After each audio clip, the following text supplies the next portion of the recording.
যা হারাইছেন হারাইছেন, doesn't matter. যেটা হারিয়ে গেছে এটা পাবার নয়, যেটা আমার ছিল এটা তো আসবে একদিন ইনশাআল্লাহ। Just try to put your trust on your Lord. রবকে ভরসা করেন যে আল্লাহ যা হারাইছি এটা আমার জন্য ছিল না, তুমি আমারে যা দিবা এটা পেয়ে আমি পড়তে চাই আলহামদুলিল্লাহ। সকলেই পড়েন আলহামদুলিল্লাহ। This is the first point.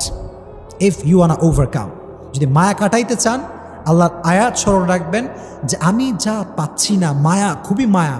I know, I think there some kind of bad quality, যেটা আমি জানি না। হয়তো একটা মেয়েকে পছন্দ হয়েছে, হয়তো মেয়েটা আসলে ভালো না, বা আমার জন্য she is not perfect for me, হয়তো আল্লাহ এই জন্য দিচ্ছে না, এটা ভাববেন। Number one. নাম্বার টু, যদি ওভারকাম করতে চান সেটা করবেন কি, একটা কাজ করবেন। মনে করেন কোনো একজন মেয়ের প্রতি আপনার মায়া, ফর এক্সাম্পল বলছি, অথবা আপনার টাকার প্রতি মায়া, অথবা বাড়ির প্রতি মায়া,